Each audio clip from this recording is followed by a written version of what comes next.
Coming up on UGTV.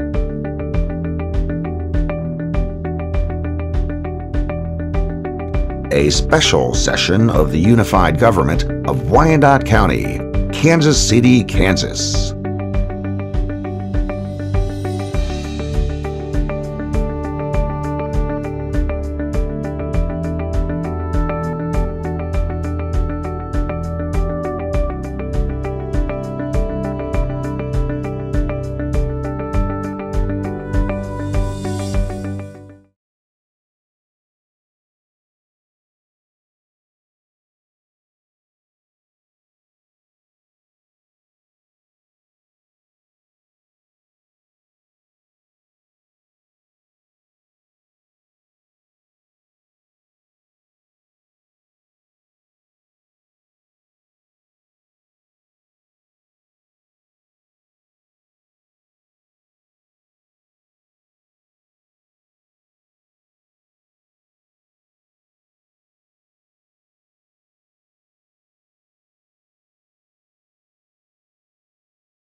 Good evening. We are going to welcome everybody here to the 5 o'clock special session. Mayor Holland will be here later for the 7 o'clock commission meeting, but he had a conflict this afternoon. And want to welcome everyone else who's here. And if we could have the clerk call the roll. The special session has been called to be held Thursday, September 28, 2017 at 5:00 p.m. in the 5th floor conference room for a presentation regarding street preservation, followed by the administrator's update. Roll call: Kane. Here. Markley. Here. Walters. Here. Philbrook. Bynum. Here. Walker. Townsend. McKiernan. Murguia. Here. Johnson. Here. Holland. Okay, tonight we have a presentation on data-driven street preservation, and I am going to hand this over to County Administrator Doug Bach. Thank you, Mayor Pro Tem.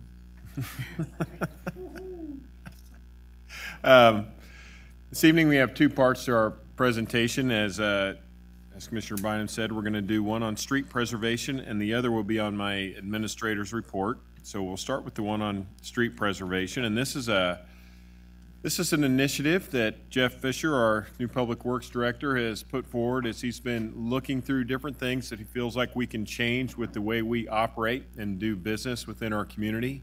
And these are programs that have not been done in our community for some time. I think if you go back in time to when different things such as chip seal or micro seal, or probably wasn't even around, were available, they weren't met or received that well in our community.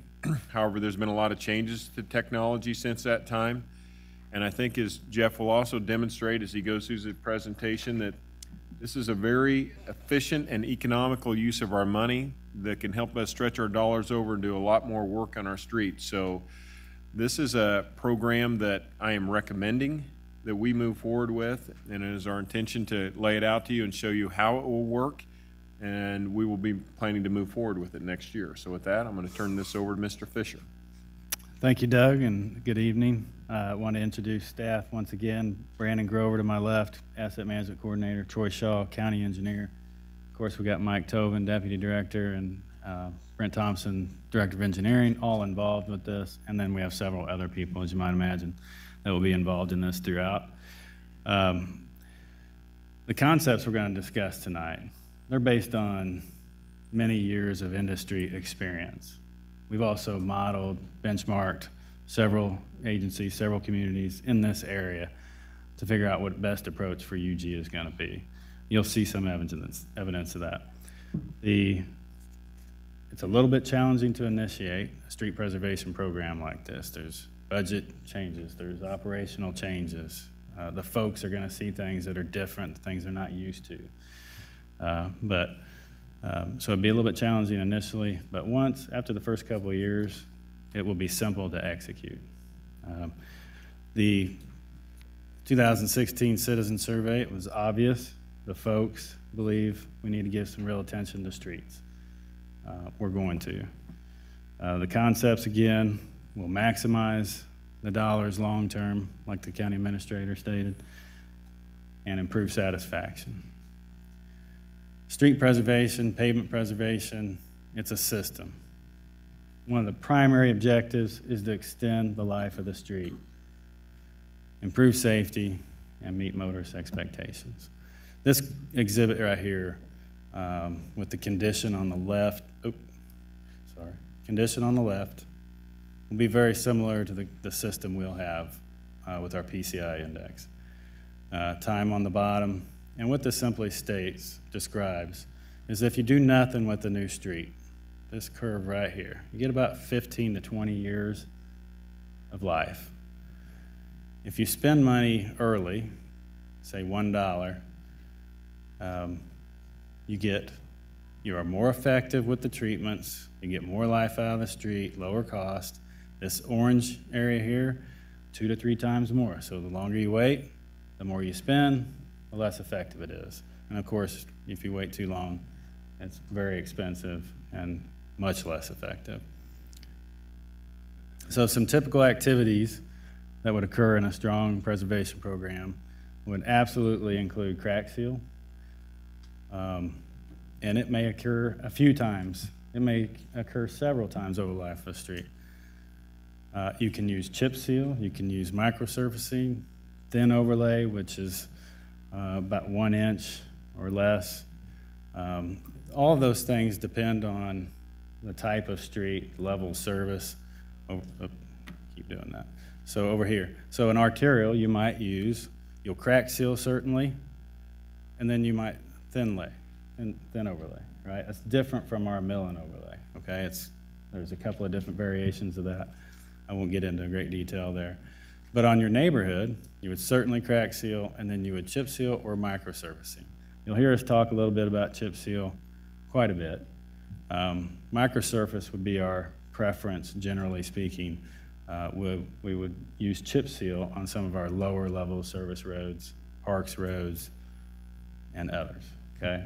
At least in the near term. So you can see the estimated cost with that. I mean, you can chip seal or micro seal a few times before you get to mill and overlay, okay? And then gives you some expected lives for each of those. So those are some decisions we'll make annually based on the condition of the road.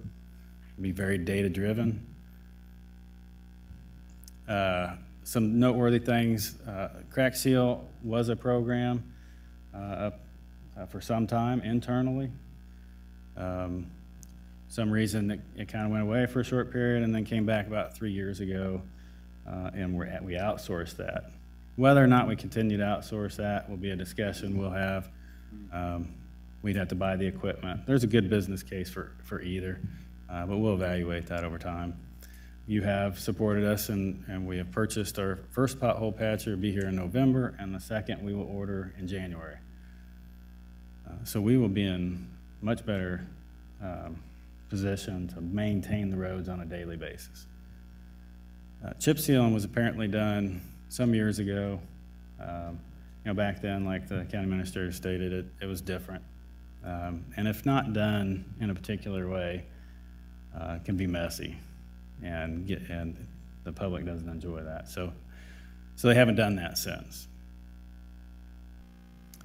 I'm going to give you a couple of examples of what microsurfacing looks like, who uses it.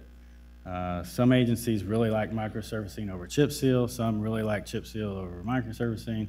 One neighboring agency uses a variation of microsurfacing, and they have for years, and it works really well. Go ahead.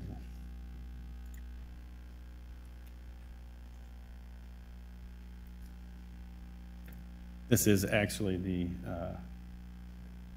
variation that actually the city of Olathe uses. It is a microsurfacing equivalent. This is a company near Springfield, Missouri. They do a lot of work in Olathe. They've done all of Olathe's microsurfacing for years. We went out and witnessed this operation. You can see it's very fast, and this sets up in about 20 minutes. It's a liquid emulsion with aggregate.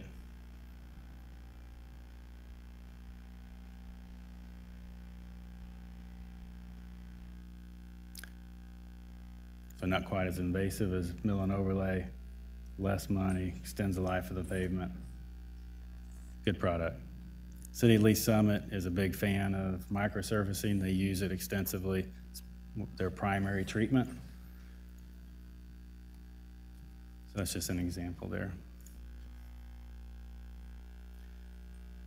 Chip seal, we actually do use chip seal on one segment of our system that we share with Overland Park. County Line Road, 47th. We share the cost of that. That was done in 16, I believe. That is chip seal. That is the preferred treatment of Overland Park. They do it a lot. I think we got a clip of their website. They used it for a number of years and then went away from it, and then came back to it several years ago. They use it in all of the neighborhoods. And are very, very effective with it. We got a quick video. The street preservation program is designed to extend the life of the pavement and prevent the costly rebuilding of streets, saving significant taxpayer dollars and preserving property values. Chip seal will be used. It is a common pavement maintenance practice that fills and seals cracks, resulting in a renewed asphalt coating. The process of chip sealing is simple and effective with limited disruption to your neighborhood. By sealing cracks in the pavement, chip seal prevents water from soaking into the pavement and soil below. This in turn prevents freeze-thaw cycles from further deteriorating the pavement. In addition, chip seal not only keeps out water, it provides a skid-resistant driving surface. The street preservation program will be active June through August, and you will be notified when your street is scheduled. First, the streets are cleaned to prepare them for the chip seal. Do not park on the street the day of the application. A mixture is sprayed onto the pavement to provide a seal that fills the cracks. A layer of washed low-dust rock chips is then spread over the mixture. The chips are then compacted and embedded into the surface by rolling over it multiple times. When possible, this is done one side of the street at a time. Depending on the weather, the surface may take up to 24 hours to cure properly. Traffic can drive over the surface at reduced speeds during the curing process. In order to reduce loose rock after the application, your street will be swept 5 times.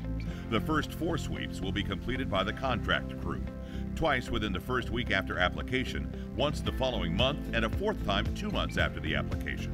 The city crews will sweep your street the 5th time as part of the annual fall sweep. Yes, the only time you cannot drive over the surface is during the short oil application phase. The streets will not be closed and you will have access to your property. The process typically takes less than 1 hour. However, to allow the street sweepers to finish their work most effectively, it is requested that residents do not park their cars on the street from 8 a.m. to 5 p.m. Monday through Saturday, the first week after application.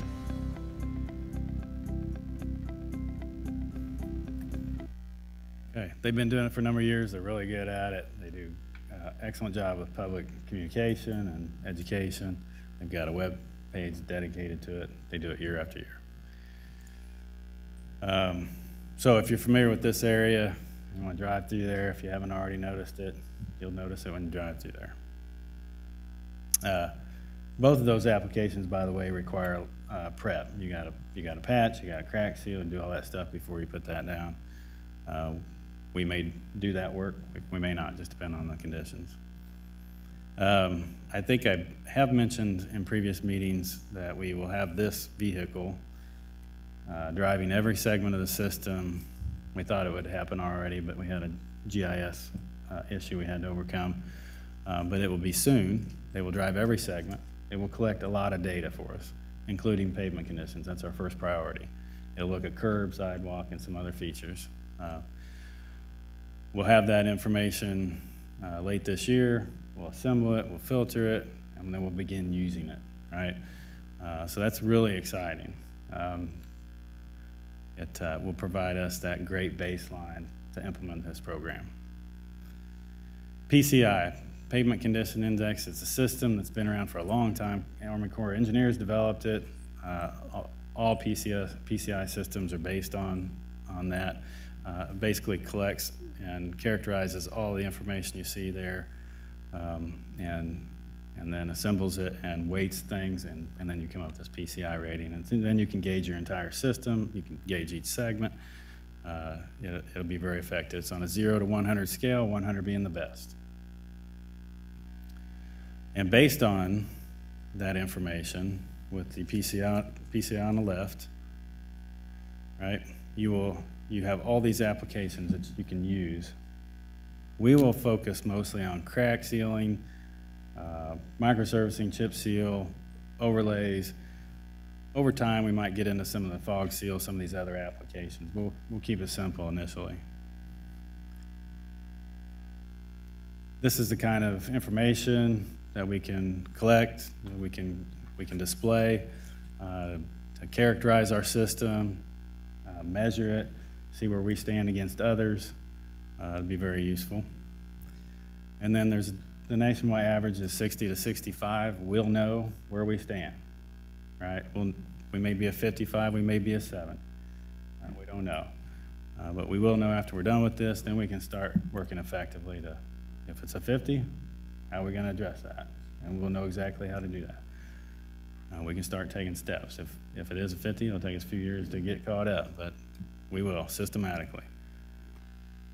We'll also then be able to together define what is our target. Is our target 60? Is it 65? Is it 75? Together we define that, and then we know what that budget commitment looks like year to year. Make good informed decisions. I'm going to let Brandon describe the next couple of slides real quick. Thanks, Jeff. Based on the information that we get collected from IMS, we'll be able to do several different things. The primary ones will be the slides that Jeff just highlighted, giving us budgetary information and overall network data. Some of the ones that could be more useful and visible to the public will be information like this, which we can have outward-facing maps that will highlight the individual streets based on their PCI ratings. We can customize these, of course, to show certain ratings in certain colors or cluster them appropriately. And then once we have this data, we can do the next best thing is actually start clustering all these segments and areas into projects. We'll be able to define these projects not only by the type of treatment that we're going to do, also by the year, and that way you can see a progressive pattern through areas, neighborhoods, and things like that as we get our data and apply it to our system. I'm going to hand this back over to Jeff to let him explain this chart a little bit. Okay, well, like I said earlier, we benchmarked ourselves against other agencies in the area, both in Kansas and Missouri. And the Kansas agents, they're all in the KC metro area. The Kansas agencies are very close. You can see that we have a big system to maintain. We have a lot of road miles to maintain. That's a big commitment. A lot of investment necessary to maintain it effectively. So once we have all the data, then we'll know where we stand, what we need to do to reach our target, and how much it would cost, depending on the target. Right? You can see we got some work to do, but we'll have good data to help us make good decisions. That's the important thing. So that's all that's meant to share. In summary, again, we do nothing or do very little with roads, we get about 20 years. If we do things according to this preservation concept, we'll get 40 plus years. We'll maximize our dollars. We'll make good use of those dollars. You can see that in order to be real effective, we need to really focus resources on the streets that are high in their PCI index and get the most life out of them. We will still have to address roads that are lower in the PCI. We'll still do overlays, but we will definitely need a good strategy to focus on those streets that are higher in the PCI and get the most life out of them before they start to deteriorate. Okay? So it's just right treatment, right segment, right time. We have a website that's a sort of an industry national rule of thumb. It's got some really good information in there. I'm going to let Brandon and Troy hit on a couple of things in there, give you an idea of what it means to use these applications and how effective they can be on the PCI of the system. I'll say real quick, kind of elaborate on what Jeff said, and this will kind of be a demo of what he's saying with making sure you maintain the roads that have a high PCI and don't let it fall down to low. This will kind of display what you get from doing that a little bit. I hope it'll help clarify that. So for everybody's reference, if you want to go to this and play with it on your own, it's kind of interactive. The website is actually savemyroad.com. Very adequate name for what we're trying to convey here tonight. This particular portion is the demo portion where they consider it a game, basically giving you some criteria, some other standards, and then they let you choose your treatments on different segments of roads. And that tells you what it does to your overall network PCI. So as you can see right here, we're starting with a network PCI of 58, which is a little bit below the national average. We're allotted a $20,000 budget. And we've really got, the way they classified as 5 segments, the way we've been looking at it is 5 groupings. So really you're gonna have roads, a cluster of roads that fall into each of these kind of categories. First off, what we wanted to show you is the treatments, or the way that we have been doing things in the past, which is basically that worst first mentality. We take the roads that are the oldest, that have the most problems, and we do a mill and overlay. So we're gonna run through a quick 3-year demo of what that does to the overall network when you only do mill and overlay on your worst roads. So we'll start down here with this 20 PCI. Select mill and overlay. It even tells you that a mill and overlay on a 20 PCI isn't quite the best action to be taking because the deterioration of the road is past that point. You really should be doing what's called a full depth reclamation at this point, which is taking it all the way down through the base and re-solidifying that. But like I said, we're showing you what we have done in the past. Lets you choose how much you can get done, but it also tells you if you've overspent yourself. So we'll apply that treatment. That leaves us about $7,500. So if we go to the 40 and we try a mill and overlay again, can't really do anything. And unfortunately, the rest of these are just as expensive, so you can't really do anything. If you get to the 60, you do a chip seal, or you try and do more mill and overlay, won't let you, but if you do a chip seal, you can get a little bit of stuff done. And right now, we're just trying to use all the money that we're allowed to use. So we haven't done chip seals right now, but we don't want to leave $7,500 of the $20,000 on the table here to. That's right. I'm sorry. I wanted to go back and do a. We'll call it a fog, which we're using is basically a crack seal, since that's what we've done in the past couple of years. So if you do a fog, you get pretty far out. You can do more fog, get all the way out, and then you just don't have enough budget to touch anything else. So if you look at that, that actually changed your PCI just a little bit. So if you move on to the next year and you still stick with that same philosophy of doing mill and overlay first on the worst treated or on the worst condition roads,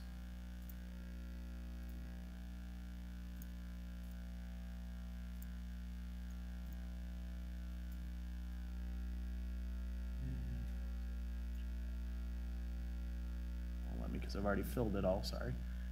And then you do, well, let me do that there.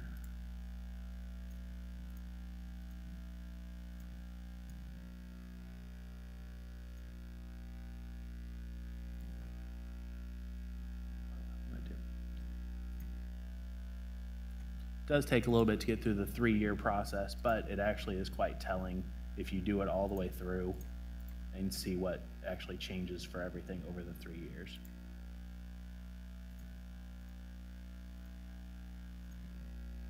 There's only $625 left at this point, so there's not much else we can do for that kind of price. So do that. Even doing that didn't change anything. So over the course of time, you started at a 58. You're not raising a whole lot in this one. But if you go back and you start over and you start with the worst first or the best first mentality, which we won't really do a 93. 93s are almost perfect. Pretty much as soon as you put a road down at 100, you can pretty much call it a 95, so we won't touch that. We'll start at a 78, doing a microsurface, which is really about the time frame you want to look at that. So you can do a lot of microsurfacing for that kind of money. 60,000, or the 60 point.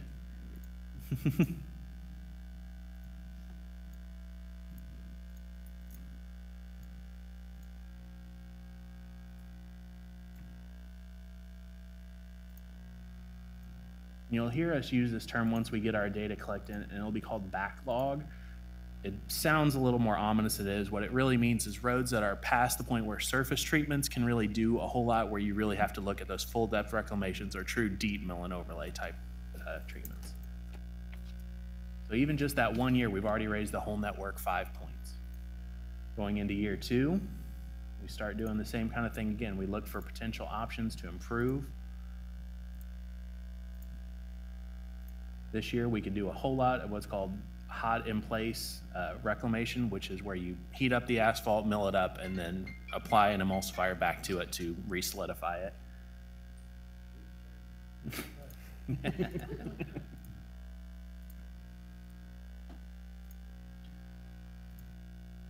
That raised our network another 2 points. So you're getting down to a 90. That's a time where you can start doing something on this segment. Do a whole lot.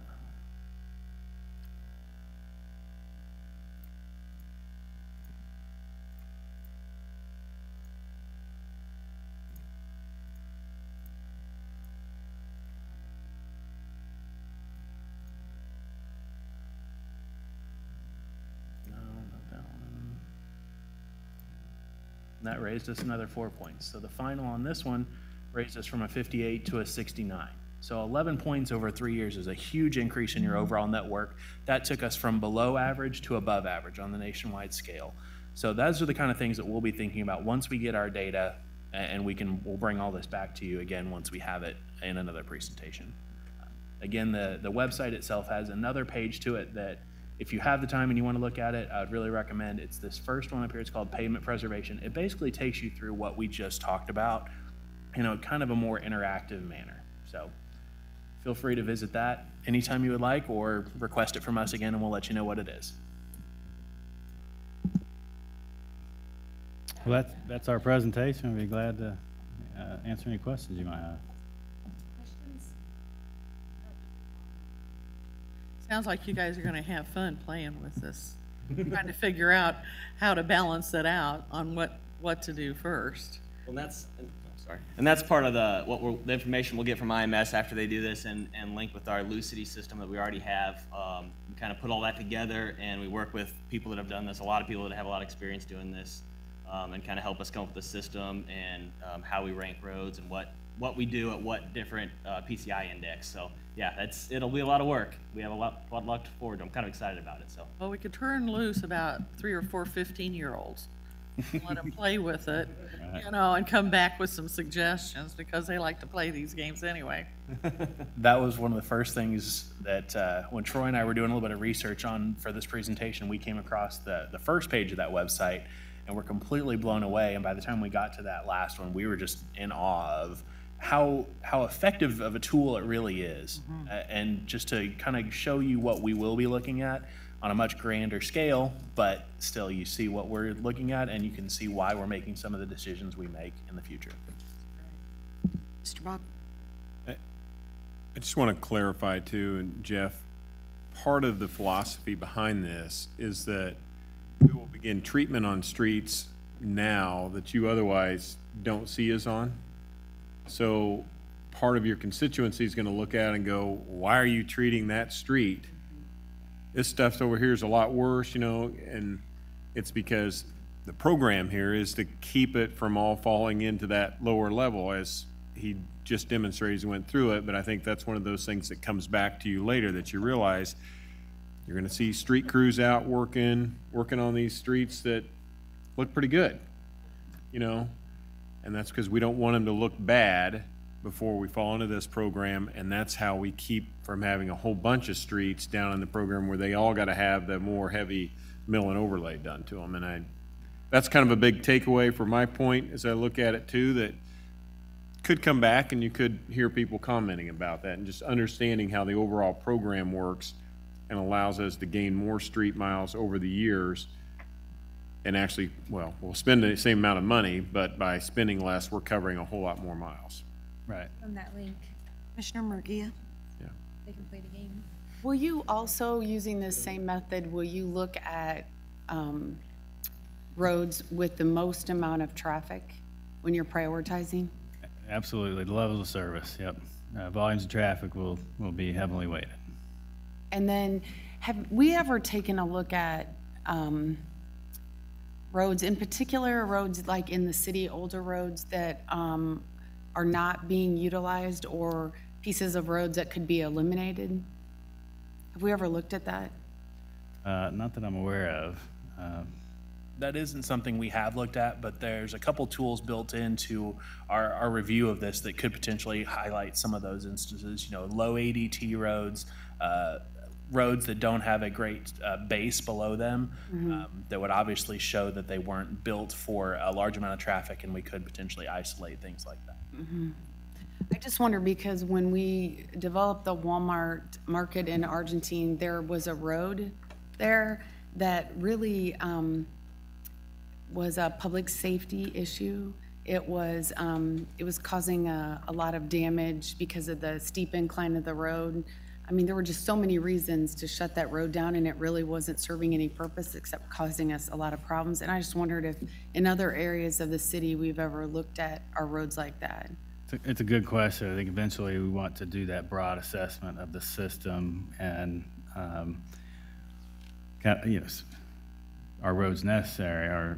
are the speed limits appropriate? Are signals necessary? Are four-way stops necessary? Is our system efficient as it could be? Those are the kinds of questions we need to answer eventually. Going back to what Doug was talking about, you'll get a lot of questions.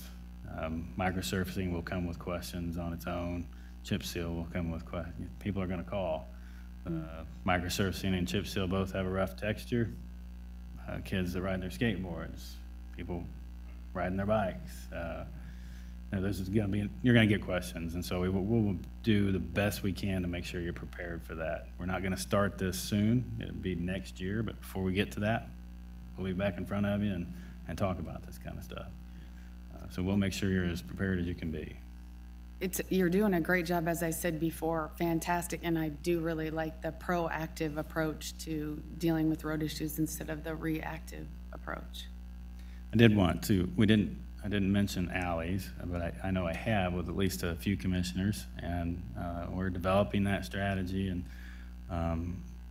we still only have that amount of money, so we got to figure out how to work these alleys into this program, and it'll be a challenge, but we're committed.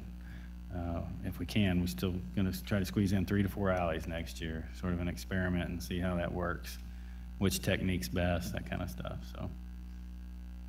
Very good. I have a comment or a question. On the slide that you're on, are the cities 1, 2, 3, 4, those are real cities? Those are real cities. How we really stack up, okay. So, but it seems to me that with your approach here, maybe we can do more with even just a little bit more money. With the same money, we will cover more miles. I mean, it strikes me that the work you're doing could have real budget implications for us as we move into the spring and the summer. Right. In that do best first approach, we'll cover more of those miles. Our challenge will be the ones in the poor to failed category and how we're gonna address those. And that's what these few slides kind of highlight, is once we get this data back, we can see where our roads really fall, and then we can see what we need to do to get them up to that level that we all really want to be at. And that will tell us what kind of budget numbers we need to be looking at, and if that is something we can work through.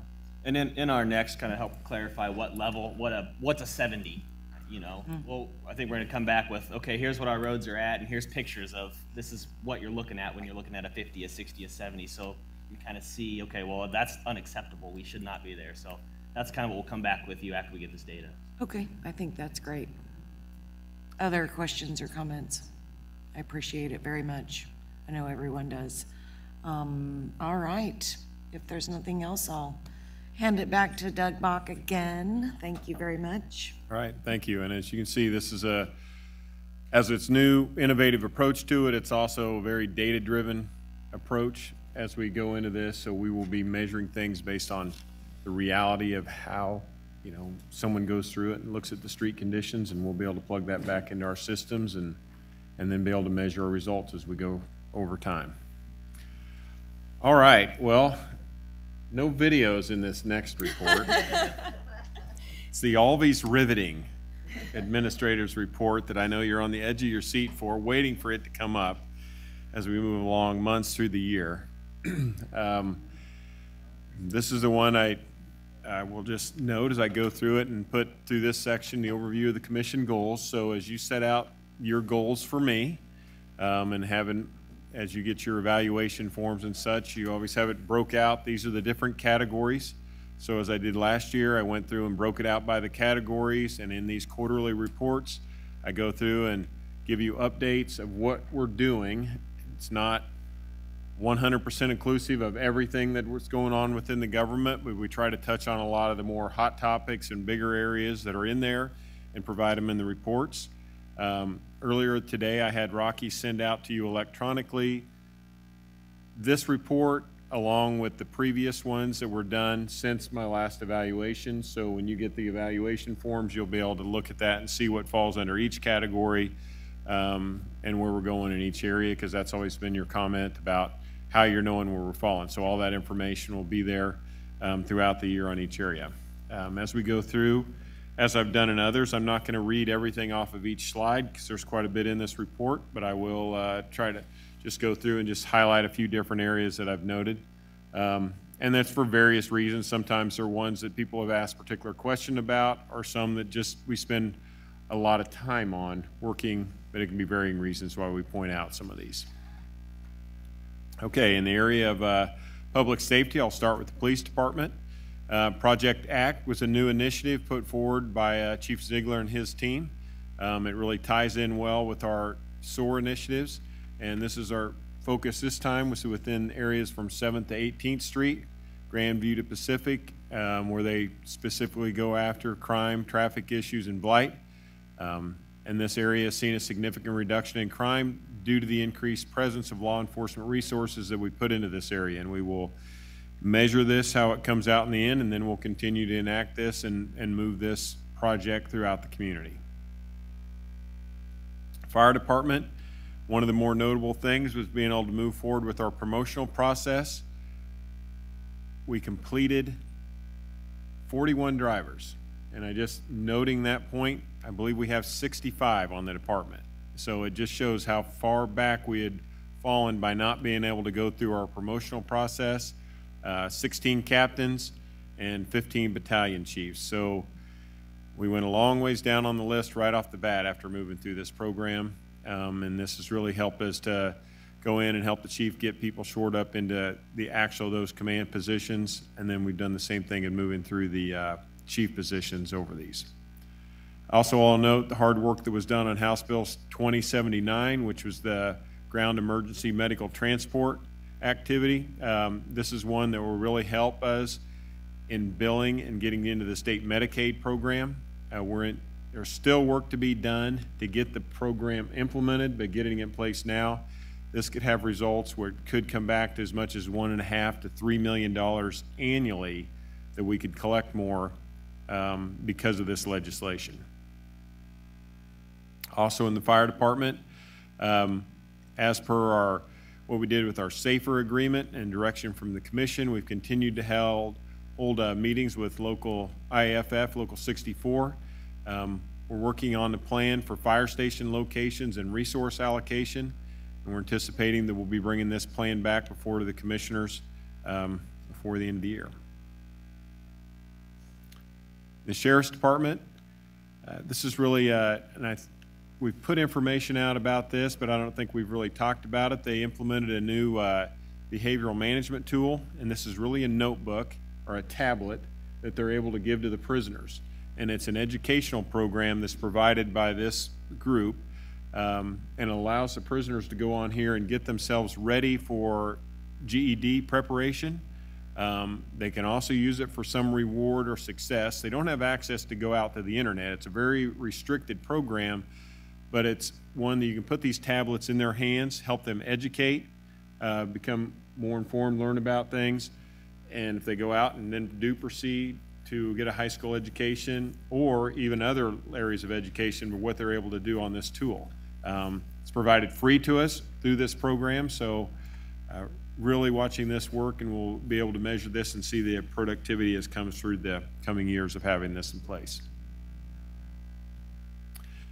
Municipal Court, I just wanted to take note of the fact that by extending our hours, where we start at 7:30 in the morning, we have seen reduced lines coming in, which one would think, but it's not really that we start receiving a lot of people in, it's just that we get everything prepped and all ready, and when people come, we're processing them through much quicker.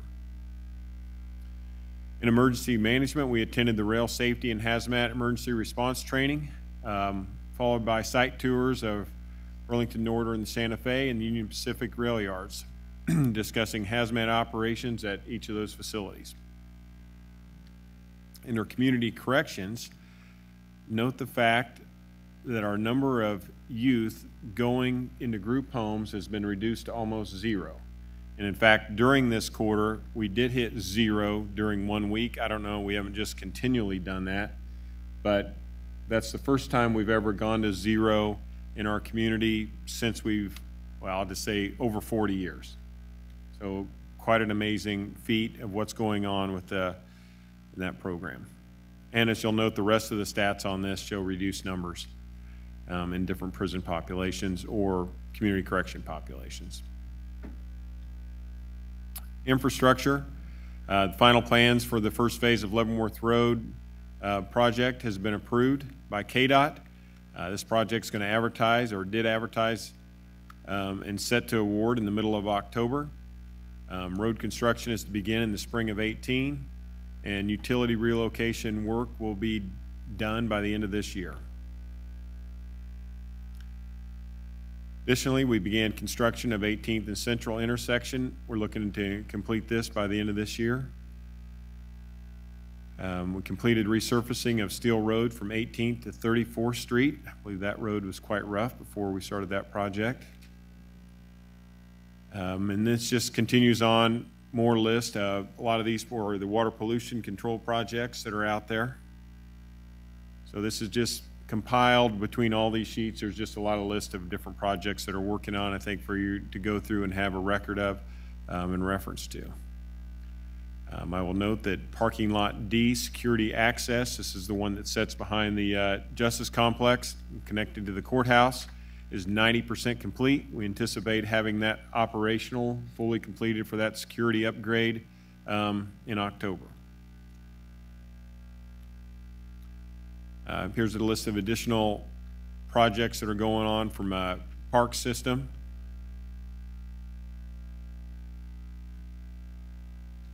Under planning, and this is really a crossover with various agencies within the unified government, we established a working group with USD 500 in development as they're going through their $200 million bond issue, all the projects they have in place to work on.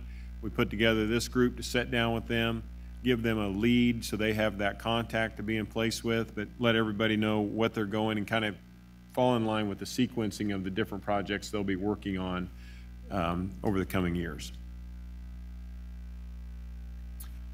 Under customer service, this really comes back to the, again, on the source side, here's in delinquent tax. Over $3 million in delinquent tax dollars and fees have been collected as a result of redemptions and payment plans. This is a 38.4% increase from the spring and summer sales in 2016. I think as you look down this list, there continues to be a lot of pretty impressive stats that are related to this. Street Division picked up 57 loads of trash and 511 illegally dumped tires. So, I mean, it just, many different stats that we're keeping to set different baselines on. Some of we've kept stats, some we haven't. In the Health Department, the WIC program received an outstanding evaluation from the biennial state WIC review team. And under the appraiser's office, we issued out reminder postcards this year to non-filers in an effort to educate taxpayers on the filing requirements. So that's just an additional step we're trying to take to keep people from falling into the delinquent tax area. Additionally, we had the, under purchasing, today we hosted a Let's Talk 2017 Supplier Diversity Expo for minority and women-owned businesses. And it was an opportunity for ones to come in and showcase their supplies and products and services. That was done in the lobby. This is our second annual one, though this year I think we had about twice as many vendors on hand. I had the opportunity to go down and speak to them at the beginning of the session. And we also invite in many of the other small businesses to come in. We're coupling in with that a new program we're working on that allows small businesses to couple with a financial institution and also bonding institutions that can come in and allow them to do bids for us. And don't have it on this slide, but this was not just unified government, but we did this also with USD 500 and the Board of Public Utilities. So all three of us sponsored this program and brought in these small businesses to be part of this as we did it today.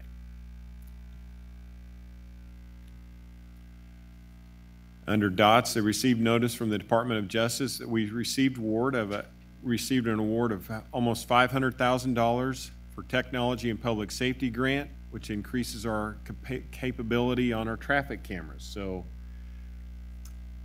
this just came, so this is brand new news here to announce, so this isn't anything we'd have out, so very excited about this one, that we were successful in getting this grant, and we'll be able to hook that into our camera system. Geospatial services, we developed mapping apps for NRC, storm drainage assessment, trash collection, and our fiber network. Under 311, we're getting to the point of having the closed loop integration in place for our 311 system. And as you know, that's a system where when we have a caller can call in, place that on their phone, we track it, put it through our system, and then we were able to come back, work the ticket, and send the message back to the initial person that put it in to let them know we have been successful or what the timing of that is going to be. So we are testing that for the public. Yes, that is for the public. We are testing that now. Everything seems to be working right, so hopefully we'll be coming back in the near future with a special session to unveil it, to move to the public, and put this in place. So hopefully we'll be back to you in about a month to go over this. I'm very excited about this system. I know it's one the commission has asked for some time. It's taken a lot of work to make it happen, and we're eager to get it in place. I just want to give you kudos. Actually, as a person who lives here, I called 311 today to get some information, and I was very pleased with how they handled it. So, good. Just being nosy, you know how that is as a commissioner. I thought, well, I might as well try the regular direction like everybody else has to. Good. And they did a really nice job. Good, and I hope this just takes us not just a small step, this is a huge step forward in how this program was originally envisioned and how it should work to be of benefit to you all and to our public.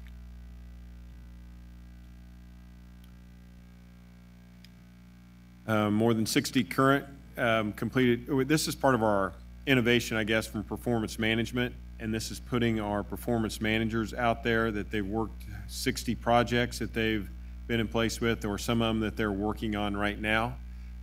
Enables us to be, as we start into these, just to approach them in a better way from a start to finish methodology, and then also set out that data that we're always looking for each one to show where we hit success or not. I will also note that we had our Core 4 colloquium with the other large jurisdictions yesterday. One of our project managers is a young person in our organization, and she was on stage with other bright young individuals from each one of the jurisdictions. So having somebody in our performance management area that's very young in our organization as part of this, was proud to see her. She did an excellent job for us. Under economic development, community planning, and housing, we initiated the Northeast Master Plan, started holding neighborhood meetings. Land Bank has 58 homes currently in the rehab program. As you know, this is one where we've started to buy homes, so now we have large home ownership that we've fallen into. 10 homes are in the process of sale, 39 homes are in open house process, 29 contractors are now in our program, which I think is well over double where we were. I think we're only at 7 at the last time I did the quarterly report. And we have 36 more properties are pending addition to the program. So we are seeing a lot of success with the homes we have moved through this program so far. We launched a community engagement plan for the future of the Indian Springs site. And we've had, this says over 300, I think we're up over 350 that have completed the survey now. And we had over 200 that attended that first forum. And the team is actively engaged in the Amazon HQ2 program. So that's one of those that's you're hearing a lot about across the nation and what's happening with that. I would assume you probably expect this to be in this and not just letting an opportunity like this go by, but we have looked at different sites around the community, engaged with the Kansas City Area Development Council to make sure they know our expression of interest. We have members of our team that are on the Metro team and working on that program, and we will have sites in the mix to be in this competition. Would you say a little bit more about the size and scope that project would be? How many people? What kind of Amazon announced earlier that they were looking to build a second headquarters for them because they had outgrown their site in Seattle, Washington, and largely due to the fact that they feel like they had probably sucked out all the talent they could, that they couldn't fill all the jobs. I think they were looking at close to 7,000 jobs that they couldn't fill in that area. So they announced they wanted to build their next headquarters, and it's one that they would start immediately and build 500,000 square feet of space, but then expand up to the point where they would have 50,000 employees locate into this second headquarters location they have in the next 10 years. So it's a very transformative type project that could come in. I think the minimum requirements on it would they would need 100 acres just for what they have in place. And there are a lot of different perspectives about how that could come out, how they build, what style they are. They're a little bit different than you think of the typical campus that just builds, I'll say more of on an island. It may be in a community, but they don't just build a campus and it's all to themselves. They integrate more into the community they're in, and that's part of how we're approaching this.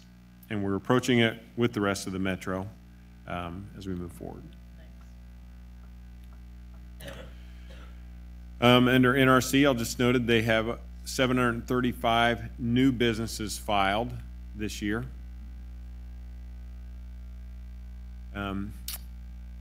Under Amazon and the development of the project that's currently in our community, as of September 14th, they had hired 2,763 of the 3,000 full-time employees they anticipate hiring.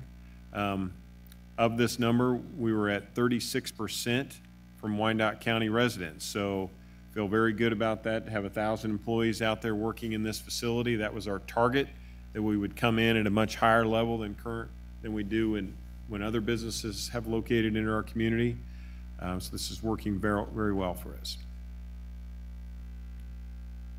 Transportation, community college became a UPass partner, thus allowing students to use their ID as a regional bus pass.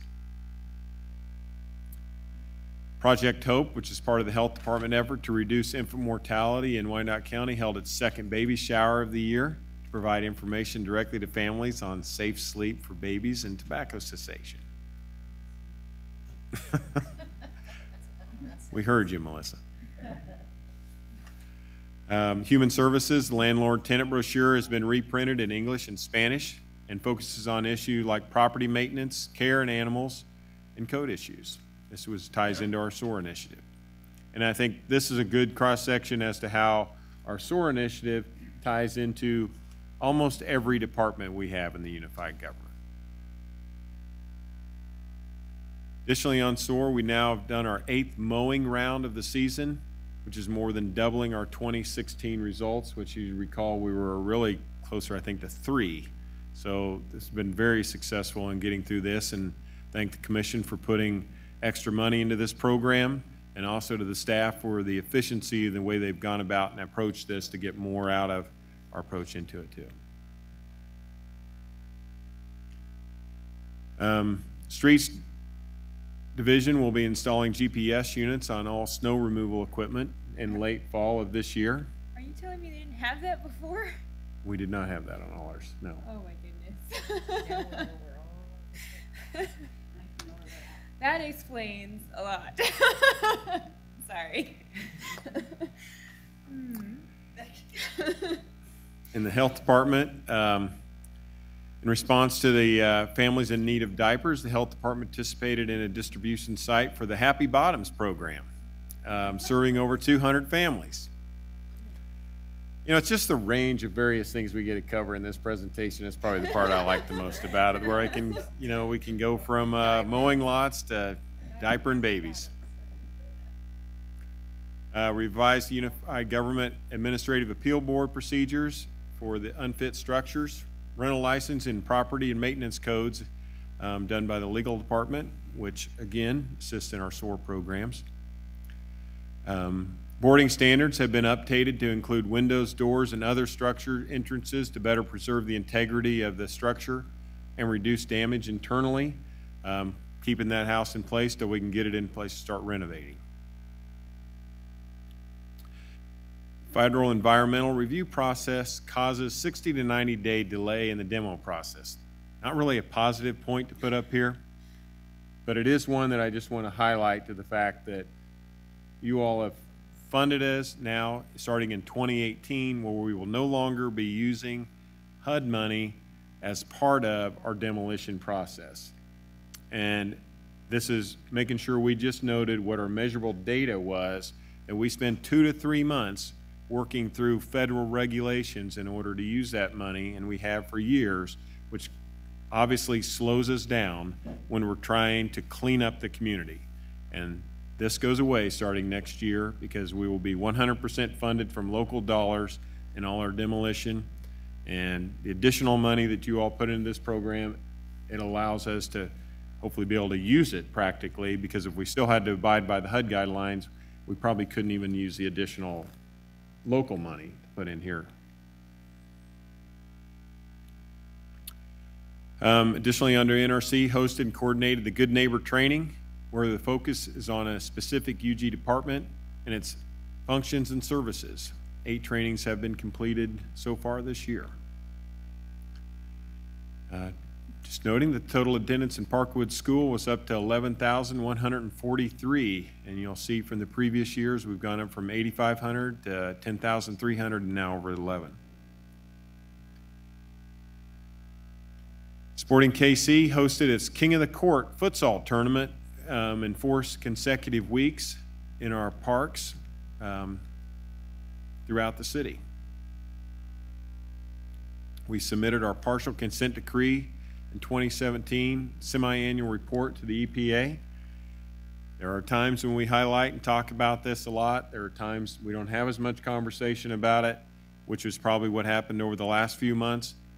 But this is still a task that takes a lot of staff time, a lot of work to go in to keep up on this and moving forward with it. And I believe we have another session coming up with the EPA in next week or week and a half or something like that. So as we move forward with them. This just list of higher profile, or I'll say positions that were hired. First one on the list is one that was new that came into play, our new recreational manager. This is emphasis by the commission of getting more recreational programming in place, and that position was filled. Budget and finance staff completed work on the 2017 amended 2018 proposed operating capital budgets. Just a little issue. I'm not sure if you guys are aware that happened this year, but we did that here in the last couple months. Appreciate all your hard work on that, but also the finance system went through and uploaded that so it becomes a usable document for internal operations as well. Accounting automated the EMS refund process while strengthening our controls. The result of the way they've automated this, we believe, will save us about a half day's work from staff time and moving forward with it in the future. Accounting completed the 2016 single audit in conjunction with the external internal auditors. Legal department successfully did the de-annexation of a portion of KCK, which was then annexed by Lake Quivira near Holiday Drive. Attorneys attended the IACP Legal Officers Police Attorney Training Program regarding Giglio training. List of various victories that Ken Moore and his staff have had over the last few months. I don't have a particular highlight in this group, so I just kind of left them all like that for you to see. In communication, probably my biggest interaction was the Employee Appreciation Week, where I had 15 different employee meetings during meet and greet sessions during that week, and not to mention the other operation meetings we have weekly and such. On Public and Citizen, we launched the new UG website design, over 207,000 views in the first month and 2.7 million views a year. By doing the redesign in-house, we estimate this is a savings of about $300,000 if we were to contract out for such work. So we're really building up good talent within this area to be able to work on such things. Communication we've had with the commission, these are the standard ones we've had. Probably the notable thing there is we utilized our emergency notification system to about 15 times during the last couple of months. And that completes my presentation. And if there are any questions, if not, you all should have a copy of it, I believe, from hard copies and electronic copies. Thank you.